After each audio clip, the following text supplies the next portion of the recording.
We were conditioned to feel scarcity when we experience a lack of resources, but scarcity is actually a lack of creative expression.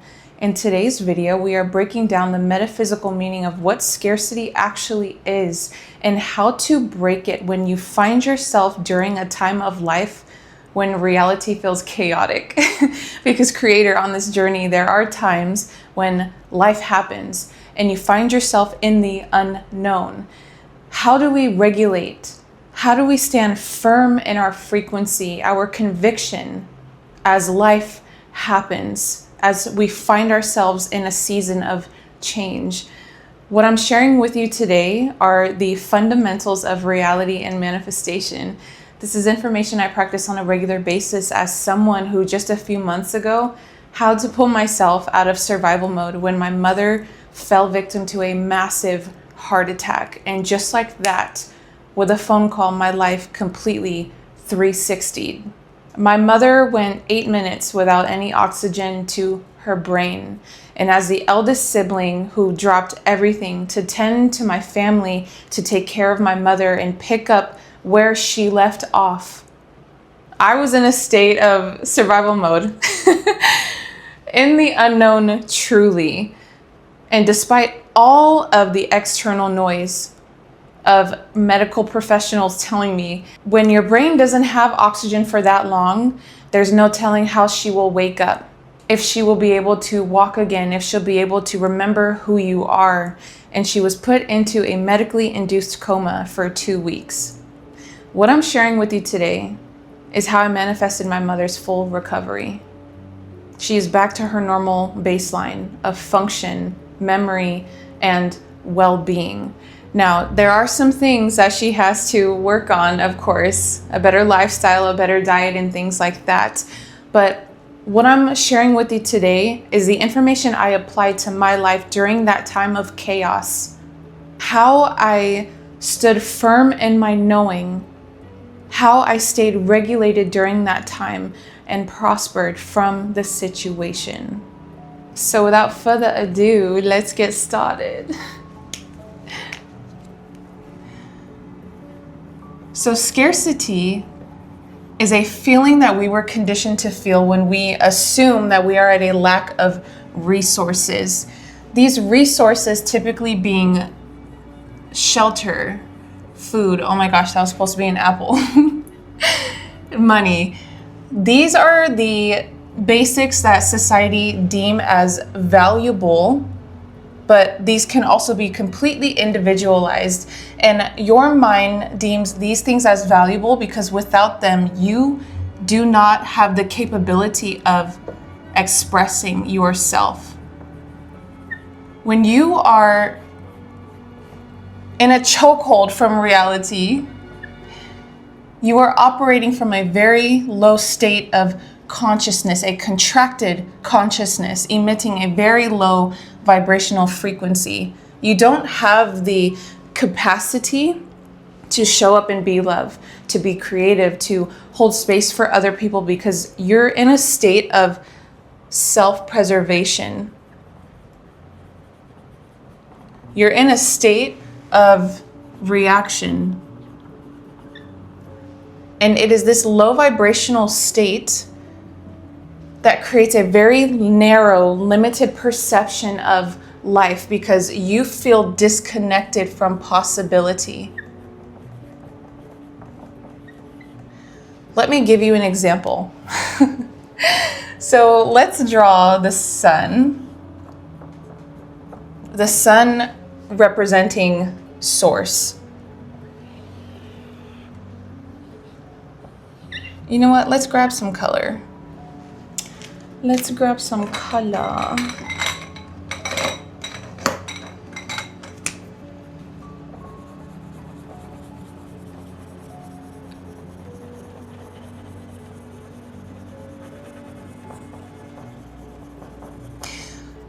One thing I love about filming these videos is I just get to be creative and draw like a preschooler. So the sun represents source, and here you are inside of the house, and here's you looking through the window. A little window, and you're inside of the house with the blinds shut, with a limited lack perception of what is actually happening around you and how Source is constantly providing all of these beautiful resources of love, of opportunity, fresh air to breathe, opportunities of money and abundance. In a world of abundance, this state has you stuck in limited perception, and you cannot see all of this abundant beauty and possibility around you because the darkness of you being in the house with the blinds shut makes scarcity feel real. Let me just add you back in here. With this blinded perception, this actually connects beautifully to the Bible verse, Genesis chapter 21, when Hagar is traveling the desert with her son. They are in a state of scarcity, low on supplies. They were running out of water, as a matter of fact, traveling the desert. And Hagar, as a mother, during that time is feeling so much chaos, so much emotion, not feeling like she's capable of providing for her child, and falls victim to this internal state of scarcity and decides to leave her child under a bush because she couldn't bear to see the child die. And throughout her tears of making that decision, God hears the child cry and sends an angel down to her and says, "Hagar, what is the matter? Pick up your child and I will make him great again." God wiped her tears. God opened up her window frames or her blinds for her to see the fact that just feet away was a well of water. Her eyes were so flooded with tears. This scarcity has you so flooded with emotion, with the reactive consciousness and self-preservation. She could not see what was just 3 feet from her. She was 3 feet from gold. If any of you have read Think and Grow Rich, please, it's been a while, write in the comments the story of 3 feet from gold, because it will connect this beautifully for everyone else. In order to navigate yourself out of this limited vibration, you have to see exactly what is happening when you are going through these circumstances and what the mind is doing to you. The mind is creating this limited perception, a viewpoint, identifying with whatever circumstances are currently at play.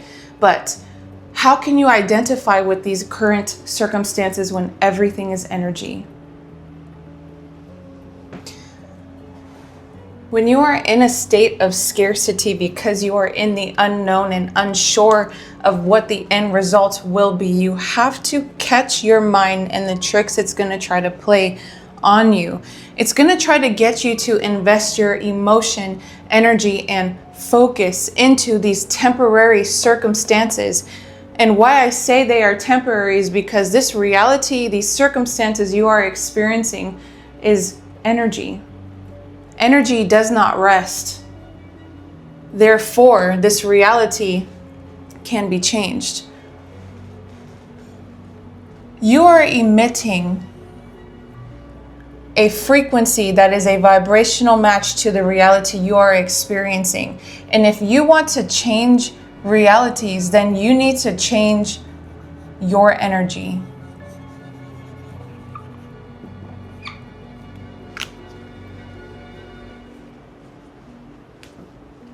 To really lock this in, we're going to break down one of the most important universal principles, and that is the law. Oh my gosh, I'm running out of ink. Let me grab another marker.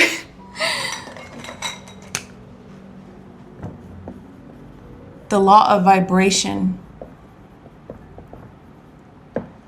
This principle applies to everything in this third dimensional realm. My body, this whiteboard, this camera, everything in this room, every manifestation emits its own unique vibrational frequency. And what separates us from one another is our own unique vibration.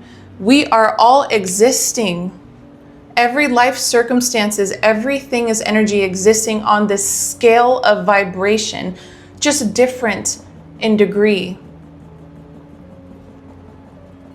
You are somewhere positioned on this scale with the life experiences you are going through currently.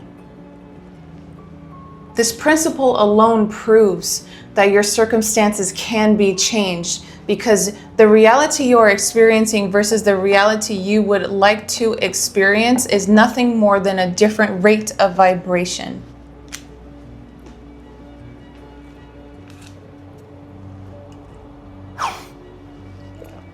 So how do we use this law of vibration? How do we stabilize and regulate during this time of temporary chaos?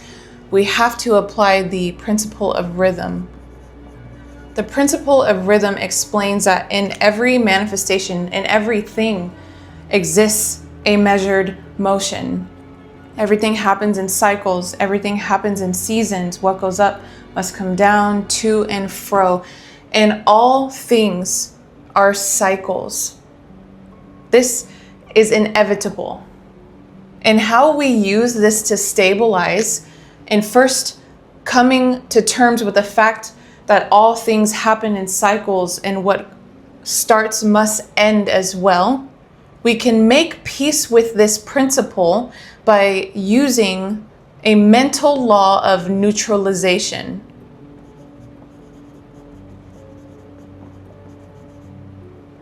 This is a mental law, meaning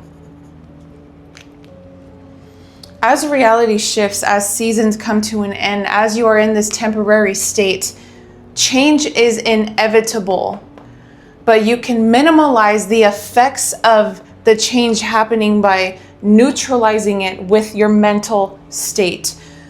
When I was going through that chaotic time with my mother, there are two planes of general consciousness that I can operate from. I could choose to crash out. I could choose to go unconscious. I could choose to react to these circumstances, to invest my emotion and play out all kinds of circumstances in my mind and manifest a really deep impact.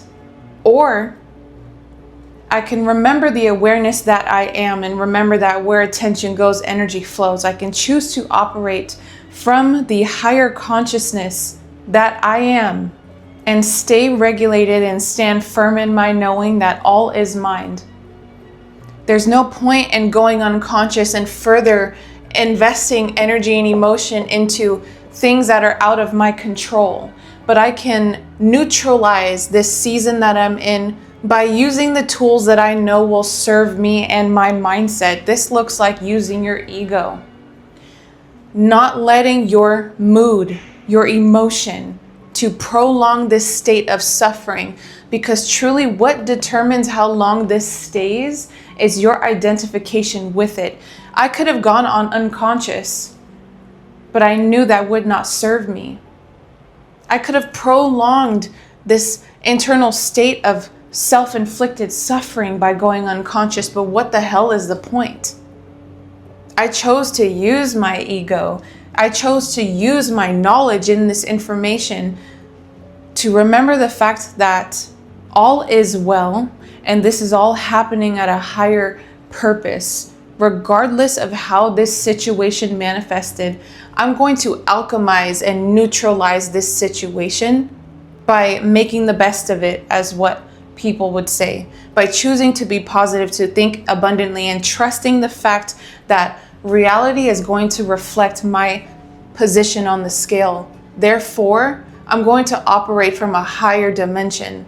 I'm going to operate from a higher consciousness. A lot of people think that the ego is bad. The ego is only bad when you fall victim to it. Your ego is truly a tool. If you know how to use the awareness that you are, operate from a higher level of consciousness. Other tools can include meditation. It can include prayer.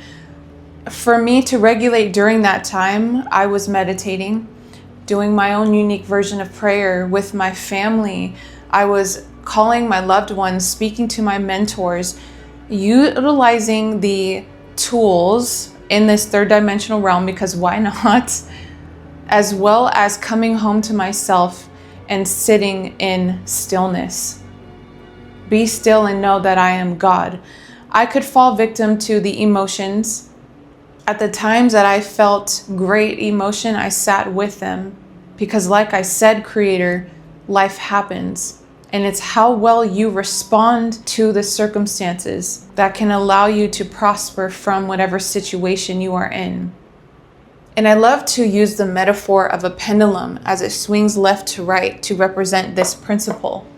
Essentially, neutralization is how you can cancel out the effects that would normally happen during these temporary circumstances, therefore using the law against itself. This is how you stand firm in your frequency. This is how you let go and allow God to move through you. By surrendering to what is inevitable and using your intention, your energy, and focus cohesively with the desired state. Know that on the other side of these circumstances is greatness. It is always greatness. Why? Because you are not here unconsciously developing. All of reality's circumstances is here to develop you and further push you into greatness because you are continuing to unlock a deeper level of yourself and awareness. Just surrender to it. Create the right internal state, the right energy behind how you respond and how you decide to interact with this reality and these circumstances you are facing. Because it is this energy that the universe is begging for. When I was hearing medical professionals tell me all of these possible realities that were capable of happening for my mother, I did not identify with any of them. I did not pour my emotion into any of them because they are living in a world of rules and a mindset that makes up their own reality, not mine. This is not a form of spiritual bypassing. This is the decision to use the creative consciousness that I am, the God that is within me, to invest intentionally in the results I desire.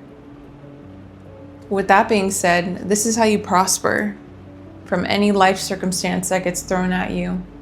By remembering the fact that you are the reference point, and how fast you respond is how fast reality meets your vibration.